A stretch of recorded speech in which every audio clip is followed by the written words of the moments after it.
Election commission ஷெட்யூலே prime minister ஆஃபீஸ்லேயே தான் போட்டாங்க. ஏன்னா வாரணாசிக்கு கடைசி நாள் ஜூன் 1 தான் எலெக்ஷன். பிரதமருடைய மோசமான ஒரு மட்டமான பிரச்சாரத்துக்கு பிரியங்காவுடைய பதில் பிரமாதமாக. ஒரிசால ஏற்கனவே நவீன் பட்நாயக் எதிர்க்க போய் ஜெகன்மோகன் ரெட்டிக்கு எதிராக தான் பிஜேபியே இருக்குது. இவங்களாம் நாளைக்கு வந்து மெஜாரிட்டி ஏதாவது குறைஞ்சது பாஜகவுக்குன்னு ஆதரிக்கிற நிலைமையில் அவங்க இருக்க மாட்டாங்க. குஜராத் வந்து ஒரு ஆச்சரியத்தை கொடுக்கக்கூடிய ஒரு விஷயமா மாறுவான்றது தேர்தல் முடிவுகள் தான் நம்ம பண்ணி. எல்லாருமே வித்ட்ரா பண்ணால் கூட நோட்டான்னு ஒன்று அங்கே இருக்குது. ஸோ மக்கள் வந்து யாருக்கு போட வேண்டாம்னு நினச்சா, உனக்கு போட வேண்டாம்னு நினச்சா அவன் நோட்டாக்கு போடுவான்ல.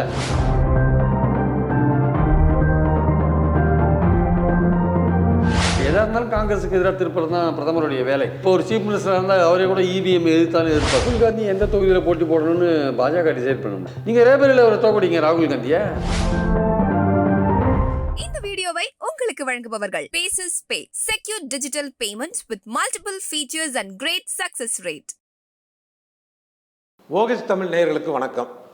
18வது நாடாளுமன்ற தேர்தலின் 3வது கட்ட தேர்தல் இன்று நடந்து முடிந்திருக்கிறது. இந்த தேர்தலை ஆரம்பிச்சதுலேருந்தே பார்த்தீங்கன்னா பலவித ஆச்சரியமான ஏன்னா அதிர்ச்சிகரமான சம்பவங்கள் நிறைய நடந்துக்கிட்டே இருக்குது.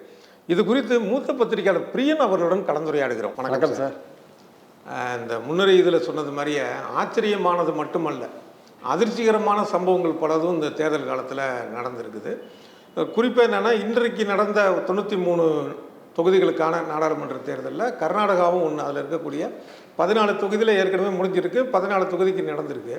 இந்த இடைப்பட்ட நேரத்தில் தான் பார்த்தீங்க அப்படின்னா மிகப்பெரிய அளவில் ஒரு செக்ஸ் ஸ்கேண்டல் தேவிலால் குடும்பத்தை மையமாற்றி ஒரு மகன் பேரன் இதை வச்சு நடந்திருக்கு. இது பெரிய அளவில் பாதிப்பை ஏற்படுத்திருக்குன்னு நினைக்கிறேன். அதாவது கூட்டணிக்கு எதிராக இல்லை, அதாவது வந்து முதல்ல வந்து நடந்த அந்த முதல் கட்ட தேர்தலும் போது 14 தொகுதிகள் இங்கே ஏற்கனவே நடந்துருச்சு. அதில் வந்து பெரிதும் வந்து பாஜக கையில் எடுத்த விஷயம் வந்து இந்துத்துவ பிரச்சாரம். அங்கே ஒரு பெண் வந்து ஒரு லவ் ஜிகாத்து அப்படின்னு சொல்லிட்டு ஒரு பெண் இறந்து போனதுக்கு ஒரு லவ் ஜிகாத்துன்னு அதை வந்து ப்ரொஜெக்ட் பண்ணாங்க. அப்புறம் வந்து பிரதமர் அவர்கள் பேசும்போது கர்நாடகாவில் வந்து ஹனுமான் சாலிசா கூட பாட முடியல அப்படின்ற மாதிரிலாம் அவர் அங்கே பேசினார் ஆக்சுவலாக. ஸோ அது தவிர வந்து வறட்சி நிவாரணத்துக்கு சென்ட்ரலில் வந்து நிதி கொடுக்கலன்றது ஒரு பெரிய பிரச்சனையாக அங்கே இருந்தது. ஸோ அதை வச்சு தான் காங்கிரஸுடைய பிரச்சாரம் சொம்பை வச்சு தான் அமைச்சாங்க ஆக்சுவலாக. அந்த சொம்பை வச்சுட்டு பாரதிய சொம்பு பார்ட்டின்னு ராகுல் காந்தியே பேசினார். இங்கே செங்கல், அங்கே சொம்பு அது மாதிரிலாம் வச்சு பேசினார். ஸோ அப்படி பேசும்போது அந்த லோக்கலில் வந்து எடுபட்டுது. இப்போ அசம்பிளி எலெக்ஷனில் வந்து அவங்க பூத்துக்கு போகிறதுக்கு முன்னாடி ஓட்டுற அந்த கட்சிக்காரங்க இடத்துல சிலிண்டர் படத்தை வச்சாங்க.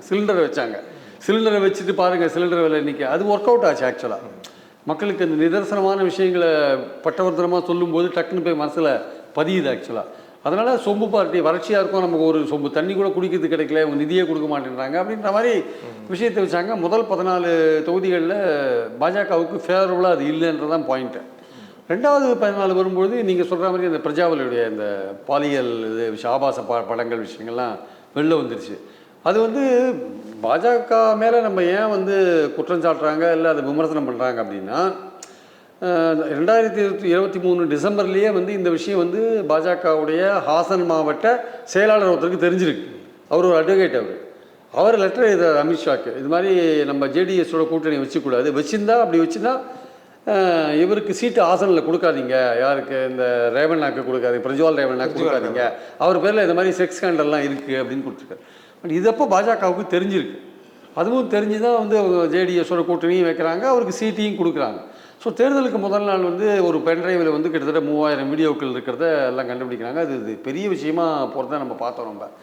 ஸோ இந்த மாதிரி இப்போ அவங்க அப்பாவை அரெஸ்ட் பண்ணி இப்போ விசாரணையில் வச்சுருக்காங்க. இதை பற்றி பாஜக ஒரு வார்த்தையும் பேச மாட்டேங்கிறாங்க. ஸோ இது வந்து கர்நாடக மக்களுக்கு வந்து ஒரு அதிர்ச்சி தரத்தக்க ஒரு விஷயம். மிக தாமதமாக இன்றைக்கு பேசியிருக்கிறார் பிரதமர் மோடி. வந்து இப்படிப்பட்ட நபரை சகிக்க முடியாது. இன்னைக்கு கடைசி கட்ட முயற்சி, இழந்த ஓட்டுக்களை மீட்க எடுக்கிற கடைசி முயற்சி. இந்த 14 தொகுதி போயிடும் தெரியும், வேறு வழியில் அது பேசக்கூடிய ஒரு கட்டாயத்துக்கு அவர் தள்ளப்பட்டிருக்கார். இனி வேற ஏரியாக்களில் பேசியிருப்பார். அடுத்தது ஏப்ரல் 20 அன்னைக்கு சில தொகுதிகளில் எலெக்ஷன் நடக்குது. அந்த தொகுதி அங்கே பேசும்போது பேசியிருக்கலாம் ஒரு வேளை. ஏப்ரல் 26 அன்னைக்கு 14 தொகுதி நடந்தது.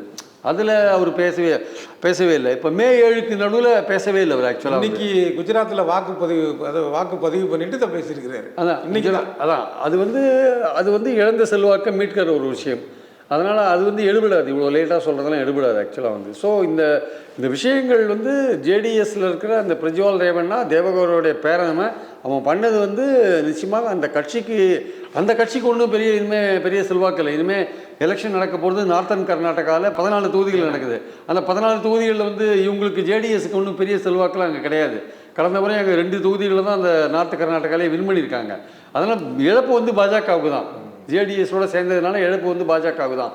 ஆனால் அதே சமயம் வந்து காங்கிரஸுக்கும் இந்த விஷயம் தெரிஞ்சிருக்கும், அவங்க ஏன் நடவடிக்கை எடுக்கலைன்ற ஒரு பாயிண்ட்டும் இருக்குது. அவங்க வந்து ஏன் பிரஜாவல் மேலே நடவடிக்கை எடுக்கலை, ஏன்னா இது நிச்சயமாக இன்டெலிஜென்ஸ் மூலமாக சென்ட்ரல் கவர்மெண்ட்டுக்கும் தெரிஞ்சிருக்கும், ஸ்டேட் கவர்மெண்ட்டுக்கும் தெரிஞ்சிருக்கும்.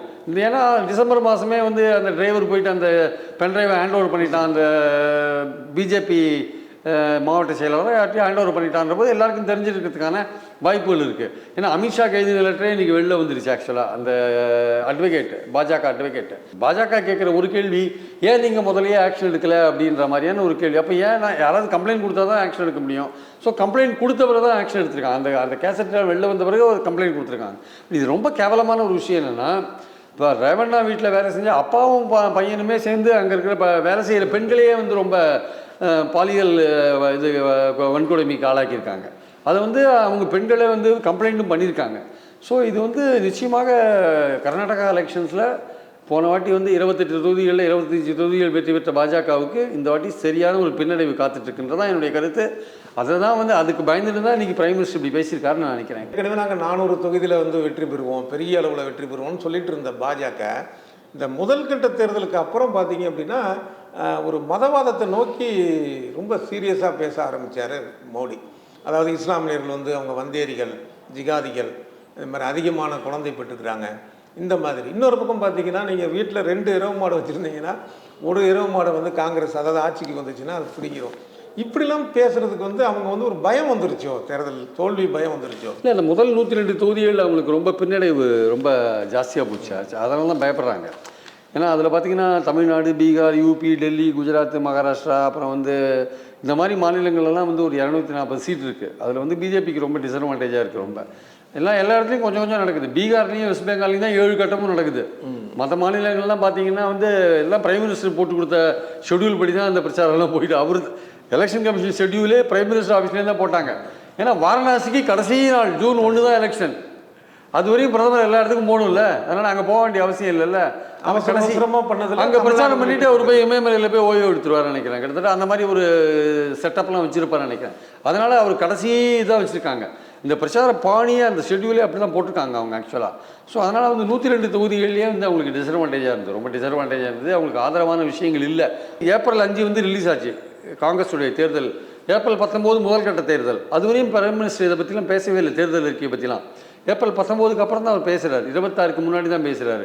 இந்த தங்கத்தை பறிச்சிருவாங்க, தாலியை பறிச்சிருவாங்க, அப்புறம் வந்து இந்த மாதிரி விஷயங்கள்லாம் அவர் பேசுகிறது வந்து இடஒதுக்கீடு தூக்கி முஸ்லீம்களுக்கு கொடுத்துருவாங்க, அப்புறம் வந்து காங்கிரஸ் தோத்தா பாகிஸ்தானில் அழுவாங்க, இதெல்லாம். அப்புறம் ராமர் வந்து காங்கிரஸுக்காரங்க வந்து ராமரை வந்து ரொம்ப மோசமாக ட்ரீட் பண்ணுறாங்க, ராமருக்கு மேலே தங்களை பெரியவங்களாக நினைக்கிறாங்க.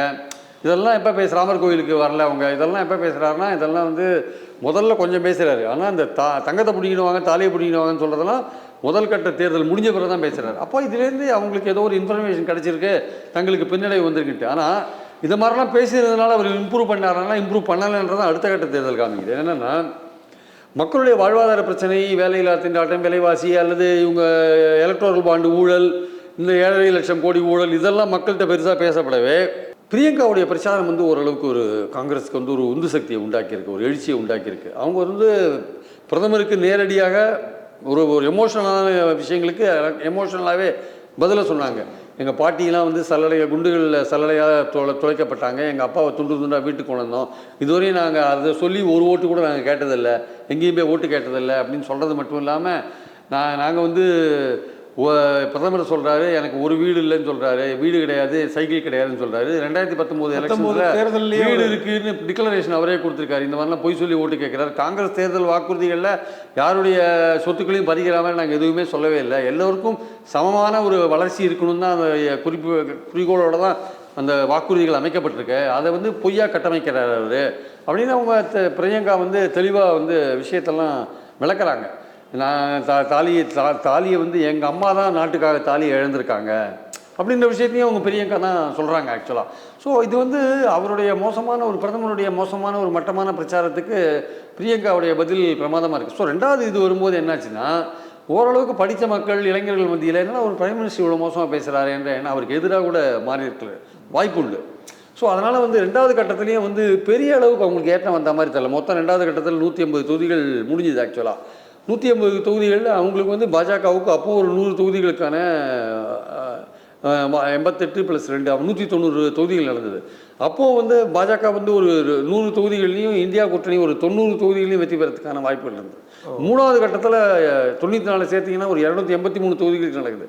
இன்றைக்கி நடக்கிற இடங்களில் வந்து பெரும்பாலான இடத்துல வந்து பார்த்திங்கன்னா காங்கிரஸும் இந்தியா கூட்டணியும் வந்து மகாராஷ்டிரா போன்ற இடங்களில், குஜராத் மட்டுமே இன்றைக்கி அட்வான்டேஜாக உள்ள இடம்.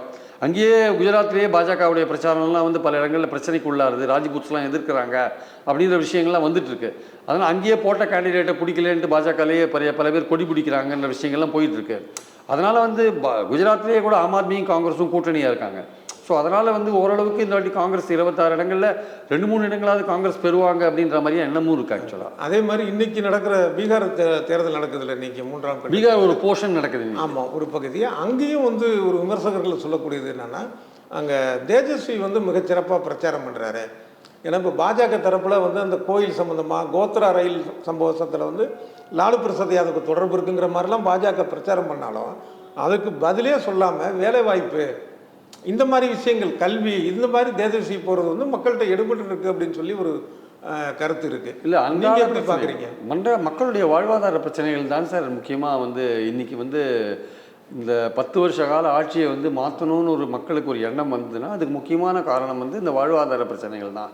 ஏன்னா வேலை கிடைக்கல, வேலை கிடைச்சா சரியாக சம்பளம் கிடைக்கும். நாட்டில் வந்து வேலைக்கு தகுதியுள்ள இளைஞர்களில் 73% பேருக்கு வேலை இல்லைன்றது தான் முக்கியமான விஷயம். இன்றைக்கி நாட்டில் வந்து 62% குடும்பங்கள் வந்து அன்றாட வாழ்வாதாரத்துக்கு ரொம்ப தத்தளிக்கிறாங்கன்றது தான் முக்கியமான விஷயமா புள்ளி விவரங்கள்லாம் சொல்கிறத பார்க்குறோம். அதனால் இவங்க வந்து 10 வருஷத்தில் இளைஞர்களை வந்து ஏமாற்றிட்டாங்கன்றது தான் அடிப்படையான விஷயம். ஸோ அதனால் வந்து மக்கள் வந்து விலைவாசி உயர்வு, ஊழலுக்கு அப்பாற்பட்டவர்கள் பாஜக இல்லைன்றது எலக்ட்ரல் பாண்டில் உருவாயிடுது. ரெண்டாவது இந்த இன்வெஸ்டிகேட்டிங் ஏஜென்சியை வச்சு எதிர்க்கட்சிகள் கெஜ்ரிவாலையோ ஹேமந்த் சோரனையோ உள்ளே போடுறதெல்லாம், நீங்கள் அவங்க குற்றவாளிகளாக இருந்தால் கூட எந்த நேரத்தில் அவங்க உள்ளே போடுறீங்கன்னு இருக்குல்ல, அது வந்து ஒரு பாஜகவுக்கு எதிரான ஒரு மனநிலையை வந்து கொண்டிருக்கு. ஸோ இந்த மாதிரி பல விஷயங்கள் இருக்கிறதுனால மக்கள் வந்து ஓரளவுக்கு இந்த வாட்டி ஒரு மாற்றத்தை விரும்புவாங்கன்ற ஒரு பொதுவான எண்ணம் இருக்குது. ஆனால் காங்கிரஸுக்கும் பிஜேபிக்கும் உள்ள ஒரு அடிப்படையான வித்தியாசம் என்னென்னா, காங்கிரஸுக்கு வந்து மக்கள் வந்து ஓட்டு போடணும்னு நினச்சாங்கன்னா அந்த ஓட்டை அந்த கீழே இருக்கிற தொண்டர்கள் ஓட்டாக அதை கொண்டு வந்து ஓட்டுச்சாவடியில் சேர்க்குற அந்த விஷயம் இருக்குல்ல, அது காங்கிரஸுக்கு அவ்வளோவா கிடையாது ஆக்சுவலாக வந்து. பட் பிஜேபிக்கு வந்து கீழே கேடர், அவன் வந்து வராத ஓட்டை கூட அவனுக்கு ஏற்றபடி மாற்றுவான். காங்கிரஸுக்கு வந்து அப்படி இல்லை, மக்களாக தானாக வந்து இந்த ஆட்சியை மாற்றணும்னு காங்கிரஸுக்கு ஓட்டு போடணும். ஸோ இந்தியா கூட்டணி எந்த அளவுக்கு தன்னை வந்து கட்டமைச்சிருக்கு, வலுவாருக்கு, அது வந்து கீழ் லெவலில் போய் அந்த அவங்க ஆதரவாளர்களை வந்து ஓட்டாக கன்வெர்ட் பண்ணுற அளவுக்கு இருக்கா இல்லையான்றது இப்போ தமிழ்நாடு போன்ற மாநிலங்களில் அவங்களுக்கு இருக்குது. பீகார் போன்ற மாநிலங்களில் தேஜஸ்வி இருக்கார், அகிலேஷ் யாதவ் இருக்கார். யூபி போன்ற மாநிலங்களில், மகாராஷ்டிரா போன்ற மாநிலங்களில், மகாராஷ்டிராலாம் மக்கள் கொந்தளிச்சு போயிருக்காங்க. இன்றைக்கி அங்கே எலெக்ஷன் நடந்துருக்கு ஆக்சுவலாக. மகாராஷ்டிராவில் இதுவரையும் வந்து இன்னியோட சேர்த்து 24 தொகுதிகள் நடக்குது. இன்றைக்கி முக்கியமாக சரத்பவார் ஏரியாக்கள்லாம் இன்றைக்கி நடக்குது ஆக்சுவலாக. இந்த 24 தொகுதிகளில் பாஜக வந்து 10 இடத்துல கூட வராதுன்றது தான் லேட்டஸ்ட் விஷயம் ஆக்சுவலாக. இன்றைக்கி நிலவரம். போன வாட்டி அவங்க வந்து 48ல் 41 எடுத்தாங்க அவங்க. இந்த வாட்டி 48ல் வந்து 15 எடுத்தாலே பெரிய விஷயம்தாங்க. ஏன்னா அந்த மக்கள் ஒரு விஷயத்தில் தெளிவாக இருக்காங்களாம், சிவசேனாவையும் என்சிபியும் பிரித்தது வந்து பாஜக தான், உடைச்சது பாஜக தான். அதனால் அந்த பாஜகவுக்கு இந்த வாட்டி ஒரு லெசன் கற்பிக்கணும், ஒரு பாடம் கற்பிக்கணுன்ட்டு ரொம்ப தெளிவாக இருக்காங்க அந்த மராத்தாஸ்லாம் அப்படின்றது இன்றைக்கி முக்கியமான பேச்சு ஆக்சுவலாக.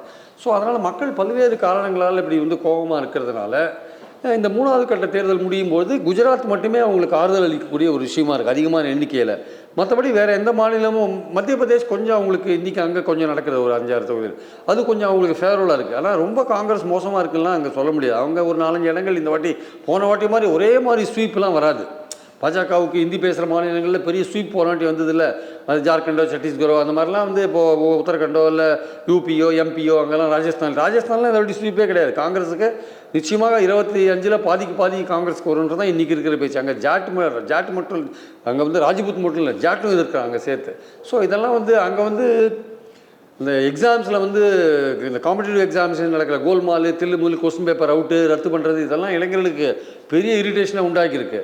அங்கே இருக்கிற பயிற்சி மையங்கள்லாம் பல இளைஞர்கள் தற்கொலை பண்ணிக்கிறாங்க ஆக்சுவலாக. ஸோ இது வந்து ஒரு பெரிய பிரச்சனையை உண்டாக்கியிருக்கு. அதனால் வந்து ராஜஸ்தான்லேயும் வந்து கிட்டத்தட்ட இந்தியா கூட்டணி ஓரளவுக்கு சில இடங்களை பெறும். அது போன வாட்டி மாதிரிலாம் ஜீரோவாக போயிடாது, அது ஒரு 10 இடங்களையாவது பெறும்ன்ற அளவுக்கு தான் இன்றைக்கி நிலமை இருக்குது. அதனால் ஒட்டுமொத்தமாக பார்க்கும்போது இந்தியா சவுத்தில் வந்து கேட்கவே வேண்டாங்க. போன வாட்டி 25 இடங்களும் 29 இடங்களும் இன்னும் பிஜேபி வாங்கினாங்க. இந்த வாட்டி 15 இடங்களுக்கு மேலே தாண்ட மாட்டாங்கன்றது தான் இன்றைக்கி இருக்கிற நிலைமை. ஆக்சுவலாக ஒரிசாவில் ஏற்கனவே நவீன் பட்நாயக் எதிர்க்க போயிட்டார், அவர் எதிராகிட்டார். அவர் ஜெகன்மோகன் ரெட்டிக்கு எதிராக தான் பிஜேபியே இருக்குது. இவங்களாம் நாளைக்கு வந்து மெஜாரிட்டி ஏதாவது குறைஞ்சது பாஜகவுக்குன்னா ஆதரிக்கிற நிலைமையில் அவங்க இருக்க மாட்டாங்க. அவங்க இந்தியா கூட்டணி ஆதரிக்கிறது தான் அவங்களுக்கு பெட்டர் சாய்ஸ்னு அவங்க நினைப்பாங்க. ஏன்னா மீண்டும் மோடி வந்தார்னா அவங்க ஸ்டேட்டுக்கு தான் ஆபத்து காத்துட்ருக்குன்னு அவங்களுக்கு தெரியும். எப்படி இப்போ தமிழ்நாடு போன்ற மாநிலங்களில் வந்து கவர்னர் வச்சு பண்ணுறாங்களோ அதே மாதிரி அங்கேயே ஆரம்பிப்பாங்க. இதுவரையும் அவங்க ஆதரிச்சதுனால பேசாமல் இருந்தாங்க. இப்போ எதிராக இருந்தால் வேறு மாதிரி பண்ணுவாங்க அவங்க ஆக்சுவலாக. அதனால் வந்து ஒட்டுமொத்தமாக சீனரியோ எப்படி இருக்குன்னு பார்த்தீங்கன்னா, இந்த 3வது கட்டம் முடியும் பொழுது இன்னும் வந்து அந்த இழுபறி நிலை நீடிச்சிட்டு இருக்குன்னு தான் பார்க்குறேன். இப்போ பாஜகவுடைய தேர்தலுக்கு முந்தைய செயல்பாடுகளே கடுமையாக விமர்சிக்கப்படுது. உதாரணமாக வந்து பார்த்திங்கன்னா இன்றைக்கி தேர்தல் நடந்திருக்கு குஜராத்தில். இதில் காந்தி நகர் தொகுதியில் உள்துறை அமைச்சர் அமித்ஷா போட்டியிடுறாரு. அந்த தொகுதியில் போட்டியிடக்கூடிய காங்கிரஸ் வேட்பாளர் வந்து வெளிப்படையாக ஒரு வீடியோவே விட்டுருக்காங்க இப்போ 2 நாளைக்கு முன்னாடி. அதாவது அந்த குஜராத் காவல்துறை வந்து நான் வாபஸ் பெறும்படி கடுமையாக மிரட்டுது.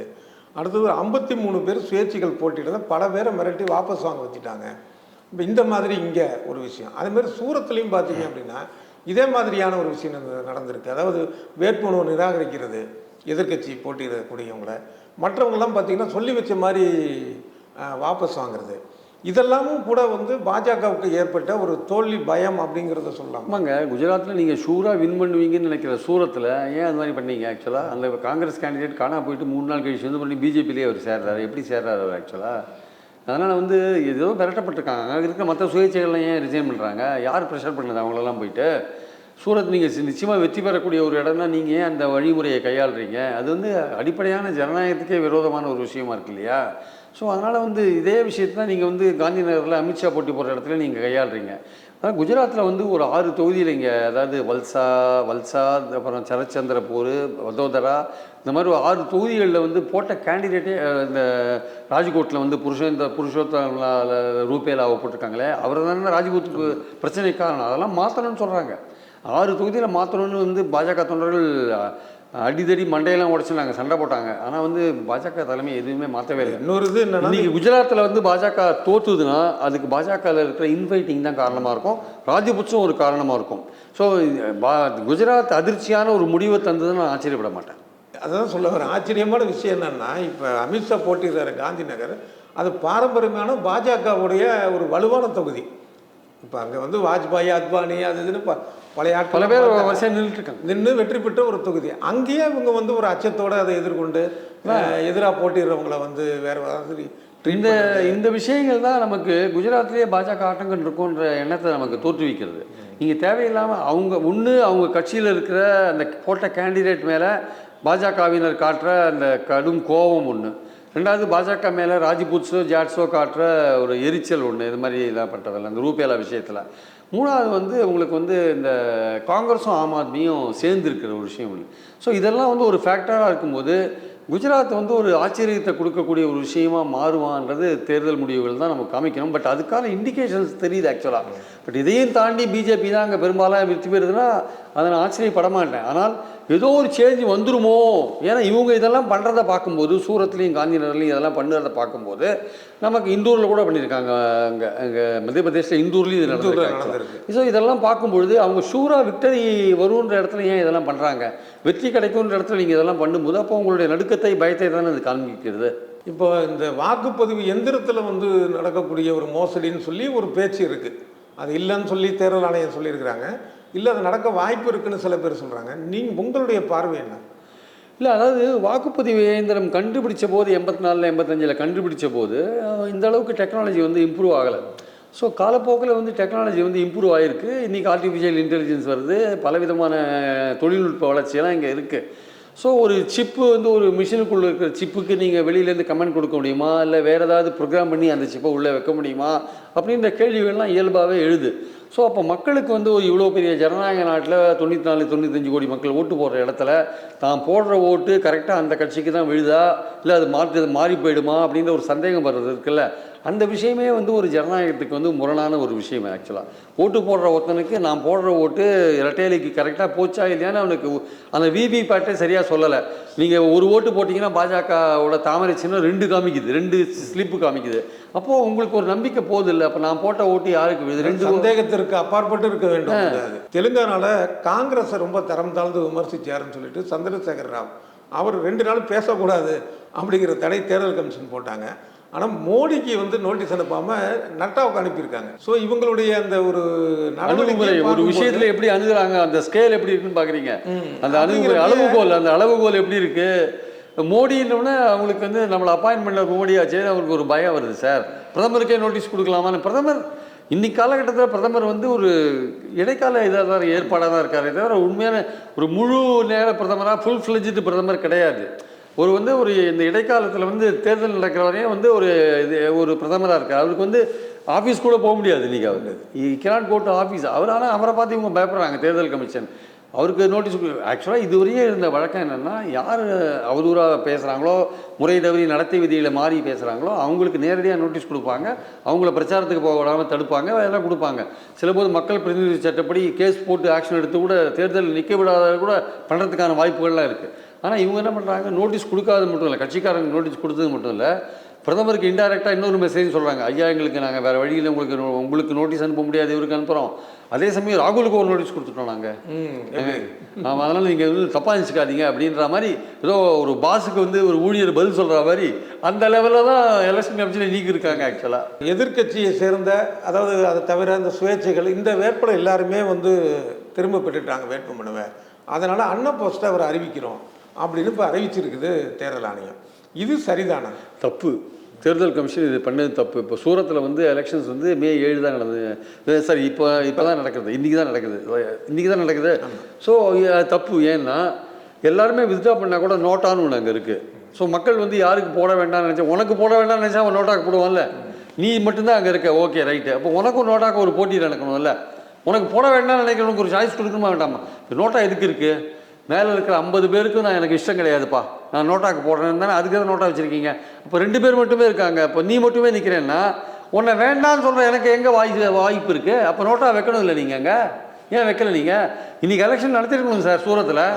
அது மட்டும் இல்லை, அந்த டேட்டுக்கு முன்னாடி அவனுக்கு அந்த சர்டிஃபிகேட் கொடுக்கவே கூடாது. ஆக்சுவலாக எப்படி கொடுத்தீங்க? இது யாராவது இந்திய நீதிமன்றங்கள் இதை எப்படி பார்க்க போகிறது நமக்கு தெரியாது. ஆனால் தவறு. ஆக்சுவலாக இது ஒரு நோட்டீஸ் கொடுத்துருக்காங்க, அது விசாரணையெல்லாம் போக வச்சுக்கோங்க. தவறு இது. நாளைக்கு வந்து தப்பித்தோறி மோடி மீண்டும் ஆட்சிக்கு வந்தார்னா இதெல்லாம் இந்த கேஸ்லாம் எங்கே இருக்குன்னு சொல்ல முடியாது, காண போயிடும். அதனால் வந்து தேர்தல் கமிஷன் இந்த விஷயத்தில் நடந்து கொண்டது மிகவும் தவறான ஒரு விஷயம். ஆக்சுவலாக மோடி சொல்லியிருக்கிறாரு, இந்த வருடத்தில் 64 நாடுகளில் தேர்தல் நடக்குது, அதில் ஒரு தலையாய தேர்தல் அப்படின்னா இந்திய தேர்தல் நம்ம பெருமைப்பட்டுக்கணும், ஏன்னா மிகப்பெரிய ஒரு ஜனநாயக நாடாக இருக்குது அப்படின்னு சொல்லி அவருடைய ஒரு பாயிண்ட் ஆஃப் வியூவில் அவர் சொல்லியிருக்கிறாரு. இப்படி தேர்தல் மேலே இப்போ உங்களுக்கு இருக்கிற சந்தேகம் பரவலாக எல்லாருக்கும் இருக்கிற சந்தேகத்தை சொன்னீங்க. இப்போ பிரதமர் மோடி இப்படி சொல்கிறாரு, இதை எப்படி பார்க்குறீங்க? ஒரு பெருமைப்படுறேன் இந்த தேர்தலுக்காக அப்படிங்கிறாரு. மோடி பல விஷயங்களை மாற்றி பேசுவாருங்க. அவர் ஆதார் கார்டை முதல்ல எதிர்த்தார், அப்புறம் ஆதார் கார்டை ஏற்றுண்டார், ஜிஎஸ்டியை எதிர்த்தார், அவர் ஜிஎஸ்டியை ஏற்றுண்டார். பல விஷயங்கள் அவர் முதல்வராக இருக்கும்போது எதிர்த்தார், அப்புறம் ஏற்றுண்டார். அதனால் அவர் ஒன்றும் மாற்றி பேசுவார், பல விஷயங்களை மாற்றி பேசுவார். அவர் கேட்டால் அந்தந்த சூழலுக்கு ஏற்றபடி பேசுகிறேன்னு சொல்லுவார் அவர் ஆக்சுவலாக. ஸோ இப்போ வந்து பிரதமராக இருக்கிறதுனால வந்து நம்ம நாடு ஒரு பெரிய ஜனநாயக நாடு, 95 கோடி பேர் வாக்காளர் போடுறாங்க ஓட்டு, பெரிய விஷயம் பெருமைப்பட்டுக்கலாம், அதில் வந்து சந்தேகம். ஆனால் அந்த தேர்தல் நியாயமாக நடைபெற்று இருந்தால்தான் அந்த முழு அந்த ஜனநாயகத்தோட அதுக்கான அர்த்தம் முழுசாக நமக்கு புரிய வரும். ஆக்சுவலாக அது வந்து நீங்கள் இந்த மாதிரி சந்தேகத்தோடைய ஒரு தேர்தல் நடந்ததுன்னா நீங்கள் வந்து ஒரு ஜனநாயக நாடுன்னு பெருமைப்பட்டுக் கொள்வது அர்த்தம் இல்லை. ஸோ மக்களுடைய சந்தேகம் ஏதாவது இருந்தால் அதை நிவர்த்தி பண்ண வேண்டிய அவசியம் இந்த தேர்தல் கமிஷனுக்கு இருக்குது. பிரதமர் பெருமைப்பட்டுக் கொள்ளலாம். அவர் வந்து இவிஎம் வந்து அவர் கோர்ட்டில் இவிஎம் பற்றி சொன்னதுக்கே அவர் வந்து காங்கிரஸுக்கு எதிரான ஒரு தீர்ப்புன்ற மாதிரி சொல்லிட்டார். இதை வந்து இது கேஸ் போட்டதே அசோசியேஷன் ஃபார் டெமோக்ராட்டிக் ரிஃபார்ம்ஸ்னு ஒரு தனி அமைப்பு, அவங்க போடுறாங்க. அது உடனே காங்கிரஸுக்கு எதிராக எதாக இருந்தாலும் காங்கிரஸுக்கு எதிராக திருப்பது தான் பிரதமருடைய வேலை. ஸோ அவர் ஆஸ் அ பிரைம் மினிஸ்டர் அவர் இதை சொல்கிறார். அவர் ஒருவேளை இப்போ ஒரு சீஃப் மினிஸ்டராக இருந்தால் அவரே கூட இவிஎம் எதிர்த்தாலும் எதிர்ப்பார், சொல்ல முடியாது. அப்படிப்பட்ட இவர் தான் பல விஷயங்களில் அவர் கருத்துக்களை வந்து மாற்றி அவர் சொல்லிட்டு இருக்கிறத நம்ம பார்க்குறோம். அதனால் இந்த விஷயத்தில் வந்து இந்தியா ஒரு பெரிய ஜனநாயக நாடு, இங்கே வந்து தேர்தல் நடக்கிறது நல்ல விஷயம்தான். ஆனால் அதே சமயம் மக்களுடைய சந்தேகத்தை தீர்க்கிற அளவுக்கு தேர்தல் கமிஷன் இருக்கணும். அந்த மிஷன்கள்லாம் நம்பிக்கைக்குரிய ஒரு விஷயமா இருக்கணும். அது வாக்கு எண்ணிக்கை வரையும் வந்து அது ஒழுங்காக பாதுகாக்கப்படணும் அப்படின்றது மக்களுடைய அக்கறையாக இருக்காங்க. பாஜக வந்து ஒரு அச்சமான ஒரு மனநிலையில் இருக்குது அந்த கட்சி வெற்றி வாய்ப்பு குறித்து அப்படின்னு. ஆனால் பாஜக தரப்பில் சொல்கிறது என்னென்னா, காங்கிரஸ் தான் பயந்துட்டு இருக்கு, அதனால தான் அமேதியிலேருந்து ராகுல் வந்து ரேபரேலி வந்துட்டார். தவிர 2 தொகுதியில் போட்டிடுறாரு. போன தடவை மோடி 2 தொகுதி போட்டிட்டார். இப்போ ஒரு தொகுதி தான் அவர் போட்டிடுறாரு. இவங்க நாங்கள் உறுதியாக இருக்கிறோம், காங்கிரஸ் தான் பயந்துட்டு இருக்கு அப்படின்னு சொல்கிறாங்களே. இப்படி ரேபரேலிக்கு ஒரு தொகுதி மாறுறதை எப்படி பார்க்குறீங்க? ராகுல் காந்தி எந்த தொகுதியில் போட்டி போடணும்னு பாஜக டிசைட் பண்ண முடியாது. பாஜகவுக்கு என்ன இருக்குது, அவங்க ஒரு ஸ்ட்ராட்டஜியாக அதை பண்ணுறாங்க. ஸ்மிருதி இரானிக்கு ராகுல் காந்தி போட்டி போட்டால் நம்ம ஒரு பப்ளிசிட்டி பெருசாக கிடைக்கும்னு அந்த அம்மா நினச்சிருக்கலாம் ஒரு வேளை. இப்போ புஸ்வானம் ஆகிட்டாங்கன்னு நினைக்கிறேன் அந்த அம்மா. இப்போ யாரோ கிஷோரி லால் சர்மாவை யாரோ ஒருத்தர் போட்டி போடுறாரு, என்னன்னா நமக்கு எதிராக ராகுல் காந்தி நிற்பாருன்னு பார்த்தா நிற்கலையேன்ட்டு. சரி, அவங்க ஒரு ஸ்ட்ராட்டஜி வச்சுருக்காங்க. சோனியா காந்தி நிற்கலை. அந்த தொகுதி ரேபரேலி தொகுதியில் அவங்க இந்த காந்தி நேரு குடும்பத்தோட தொகுதின்ற அளவில் அவங்க நிற்கிறாங்க. ஆக்சுவலாக வயநாட்டில் அவர் நிற்கிறதுக்கு முன்னாடியே இதை சொல்லலைன்னு ஒரு விஷயத்தை கேட்குறாங்க. ஆக்சுவலாக அந்த சமயத்தில் அவங்க டிசைட் பண்ணாத இருந்திருக்கலாம். அது கடைசி நாளில் டிசைட் பண்ணியிருக்கலாம். ராகுல் காந்தியை என்ன அமேதியில் நிற்க வைக்கணும், அதில் நிற்க வைக்கணுமா வேண்டாமா அப்படின்றதெல்லாம் வந்து காங்கிரஸுடைய உட்கட்சி விஷயங்கள். நீங்கள் வந்து அவரை ரேபரேலியில் தோக்கடிங்க, அமேதியில் தோக்கடிக்கும், ரேபரேலியில் தோக்கடிங்க. அவரை ட்ரை பண்ணி பாருங்கள். அவர் தோக்கடிக்கணுன்னு தான் உங்கள் பாயிண்ட்டு. அமேதியிலேருந்து பயந்து போயிட்டார் அப்படின்னு. அப்போ திருப்பி அவங்க நீங்கள் சவுத்தில் ராமநாதபுரத்தில் பிரைம் மினிஸ்டர் நிற்கிறதா ஒரு வதந்தி இது. ஏன் ராமநாதபுரத்தில் வந்து பிரைம் மினிஸ்டர் ஏன் நிற்கல, பயந்துட்டாரா அப்படின்னு நம்ம கேட்டோம் வச்சுக்கோங்க. அது சரியான ஒரு இது. டிபேட்டுகளில் வந்து பாஜகவினர் சொன்னாங்க ராமநாதபுரத்தில் அப்படி நம்ம ஏன் நிற்கலன்னு கேட்டால் கூட இது சரியான ஒரு அணுகுமுறையாக கிடையாது, இல்லைன்னு நான் எடுத்துக்கிறேன். ஆனால் அமைதியில் ஏன் நிற்கலன்னு அது மாதிரி நீங்கள் கேட்க முடியாது. நான் அமைதியில் நிற்கிறது நிற்காதானே என்னுடைய உரிமை, காங்கிரஸ் கட்சியுடைய உரிமை அது. நீங்கள் ரேபரேலியில் அவரை தோக்கடிங்க, ராகுல் காந்தியை அவரை தோக்கடிக்கிறது தான் உங்கள் நோக்கம். அவர் அமைதியில் தோக்கடிச்சானே, ரேபரேலியில் தோக்கடிச்சானே, அங்கே ட்ரை பண்ணி பாருங்கள். அப்போ காந்தியோட கையை நேரு ஃபேமிலி கையை விட்டு 2 தொகுதியும் போயிட்டு நீங்கள் சொல்லலாம்ல. அதனால் பயந்து போய் போனான்னு சொல்ல முடியாது. அது காங்கிரஸுக்கு ஒரு ஸ்ட்ராட்டஜியாக நாளைக்கு 2 தொகுதியில் அவர் இன்வெண்ட்டாக வச்சுக்கோங்க. ஒரு தொகுதியில் பிரியங்காவை நிற்க வைப்பாங்க. பிரியங்காவை இன்றைக்கி நாடு முழுக்க பிரச்சாரத்துக்காக அமைச்சிட்ருக்காங்க. நாளைக்கு ஒரு தொகுதியில் பிரியங்காவை நிற்க வச்சு ரேபரேலியே நிற்க வச்சு ஜெயிக்க வைப்பாங்க, சொல்ல முடியாது. அதனால் அவங்க ஏதோ ஒரு ஸ்ட்ராட்டஜியில் அதை ஒர்க் பண்ணுறாங்க. நீங்கள் சொந்த குஜராத்தை விட்டு எதுக்கு வந்து இங்கே நிற்கிறீங்க வாரணாசியில்? நீங்கள் ஒரு அரசியல் குறிக்கோளோடு தான் நிற்கிறீங்க. காசின்றது இந்துக்களுக்கு ஒரு முக்கியமான இது, அங்கே நான் நிற்கிறேன்னா வந்து இது இந்து நாடு, காசி இந்துக்களுக்கு முக்கியமானது. ஸோ பிரைம் மினிஸ்டர் காசிலேருந்து வந்தாருன்னா அது வந்து எங்கள் பார்ட்டி வந்து இந்துக்களுக்காக பாடுபடுற பார்ட்டி அப்படின்னு ஏதோ ஒரு மெசேஜை நீங்கள் கன்வே பண்ணுறீங்கல்ல. அதுக்காக தான் வந்து நிற்கிறீங்க. நீ வதோதராலே நிற்கிறேன், நீங்கள் எதுக்கு இங்கே வரீங்க? ஸோ அதனால் எல்லா பார்ட்டிக்கும் வந்து பயந்து போகிறதுன்றது கிடையாது சார். ஆக்சுவலாக பயந்து எதுக்கு போகணும்? நீங்கள் ஒவ்வொரு பார்ட்டியும் ஒரு ஸ்ட்ராட்டஜி பண்ணுறாங்க, அவங்க ஒரு ஸ்ட்ராட்டஜி பண்ணுறாங்க, அவ்வளோதான். இறுதியான ஒரு கேள்வி, பொதுவான ஒரு கேள்வி இது. ஒருத்தரே வந்து 2 தொகுதியில் நிற்கிறதுங்கிற ஒரு நடைமுறை சரிதானா? ஏன்னா 2த்துலேயே வெற்றி பெற்றாங்கன்னா போன தடவை மோடி நின்னார், குஜராத்தில் தொகுதியில் நின்னார், அப்புறம் வாரணாசியில் நின்னார், அப்புறம் குஜராத் இதை ரிசைன் பண்ணார். அப்போ என்ன ஆகுது அப்படின்னா, அந்த தொகுதியில் இருக்கிறவங்க ஒரு நம்ம தொகுதி வேட்பாளர் தான் பிரதமர் வேட்பாளர் நினச்சி ஓட்டு போடக்கூடிய ஒரு மனநிலை இருக்கும். அப்போ அதை ராஜினாமா பண்ணுறப்ப அது போகுது. தவிர 2 தொகுதியும் ஜெயிச்சு ராஜினாமா பண்ணுறப்ப அந்த தொகுதியில் மறுபடியும் வந்து ஒரு பொது விடுமுறை, மறுபடியும் வந்து அரசுக்கு செலவு, அந்த மக்கள் வந்து ஏமாற்றப்பட்டதாகவும் தானே ஆகுது. ஒருவேளை வந்து மோடி இல்லாமல் குஜராத்தில் இவர் போட்டியிட்ட தொகுதியில் மோடி இல்லாமல் பாஜகவை சேர்ந்த ஒருத்தர் வேற ஒருத்தர் போட்டியிட்டால் அவருக்கு ஒரு வாய்ப்பு கிடச்சிருக்கும், ஜெயிச்சிருக்கலாம் ஒரு பேச்சுக்கு. இல்லை எதிர்கட்சி கூட ஜெயிச்சிருக்கலாம். ஏன்னா பிரதமர் வேட்பாளர் அப்படிங்கிறதுனாலேயே அவர் வெற்றி பெற வாய்ப்பு இருக்குது. ஸோ எப்படி பார்த்தாலும் தேர்தல் ஆணையம் வந்து இதே 3 தொகுதியில் போட்டிட்டிங்கன்னா வேட்புமனு நிராகரிச்சிருது. 2க்கு மேலே ஜெயலலிதா அது மாதிரி ஆட்சியில் 2001 4 தொகுதியில் அவங்க இது பண்ணப்போ ரிசைன் பண்ணிட்டு இது விலக்கிட்டாங்க. அப்போ இந்த 2ங்கிறத மட்டும் ஏன் சொல்லணும்? ஒருத்தருக்கு ஒரு தொகுதி அப்படிங்கிறது தானே ஒரு சரியான ஜனநாயகமாக இருக்கும் அப்படின்னு ஒரு வாதம் இருக்குல்ல. உங்களுடைய பார்வை என்ன? இல்லை, அதாவது இந்த கட்சிகள், அந்த கட்சிகளின் தலைவர்கள் அந்த மாதிரி ஏன் முடிவு எடுக்கிறாங்க? இந்திரா காந்தி கூட ஒரு 2 தொகுதியில் போட்டி போட்டாங்க நினைக்கிறேன், ரேபரேலி அது மேடக்கல் நினைக்கிறேன். ஸோ ஏன் போட்டி போடுறாங்க அப்படின்னா அவங்களுடைய பாயிண்ட் என்ன, ஏதாவது ஒரு தொகுதியில் தோற்ற விட இன்னொரு தொகுதியில் வின் பண்ணுறதுக்கான வாய்ப்புகள் இருக்குது. ஒரு நேஷனல் லெவலில் அவங்க வந்து காணா போயிட மாட்டாங்கல்ல, அவங்க ஸ்டில் வந்து ஒரு ப்ளே பண்ணுறதுக்கான வாய்ப்புகள் இருக்குது, அரசியலில் நிலைத்து நிற்கிறதுக்கான வாய்ப்புகள் இருக்குது. தலைவரே ஒரு தொகுதியில் தோற்று போயிட்டாருன்னா அப்புறம் அந்த கட்சிக்கே ஒரு இதாகிடும். ஸோ ஏதோ ஒரு வகையில் இன்னொரு தொகுதியில் ஜெயிச்சாருன்னா அவர் கட்சியையும் காப்பாற்றி எடுத்துன்னு போகலாம், பார்லிமெண்ட்லேயும் அவர் பேசலாம், போன்ற பல விஷயங்கள் இருக்கு. ஆனால் ஒரு தொகுதியில் நிற்கிறது தான் பெட்டரான விஷயம். ஒரு தொகுதி நீங்கள் ராஜினாமா பண்ண வேண்டிய கட்டாயத்தில் இருக்கீங்க, மறுபடியும் எலெக்ஷன் நடக்குது, இதெல்லாம் இருக்குது. இதெல்லாம் தேவையில்லை. ஒருத்தர் ஒரு தொகுதியில் தான் போட்டி போடணுன்ற ஒரு விஷயத்தை கம்பல்சரியாக கொண்டு வரணும். மாறுதல் பல்வேறு தேர்தல் சீர்திருத்தங்கள்லாம் வந்துடுச்சுங்க. இப்போது மனு தாக்கல் பண்ணும்போதே நீங்கள் வந்து குற்ற உங்கள் மேலே என்னென்ன கேஸ் இருக்குது, உங்கள் சொத்து என்ன, அதெல்லாம் நீங்கள் கொடுக்குறீங்கல்ல, அதெல்லாம் வெளில வருதில்ல. இப்போது அந்த மாதிரி ஒரே தொகுதியில் தான் ஒருத்தர் போட்டி போடணும், ஒரு தொகுதிக்கு மேலே போட்டி போடக்கூடாதுன்ற ஒரு ஒரு ஒரு ஒரு ஒரு சட்டத்தை வந்து மறுபடியும் தேர்தல் கமிஷன் கொண்டு வரணுன்றது தான் என்னுடைய கருத்து. மிக்க நன்றி. நிறைய விஷயங்கள் குறித்து ஆழமான தங்களுடைய கருத்துக்களை பகிர்ந்துருந்தீங்க. நன்றி. இந்த வீடியோ உங்களுக்கு பிடிச்சிருந்தா லைக் பண்ணுங்க, ஷேர் பண்ணுங்க, கமெண்ட் பண்ணுங்க. மறக்காம OH தமிழ் சேனலுக்கு சப்ஸ்கிரைப் பண்ணுங்க.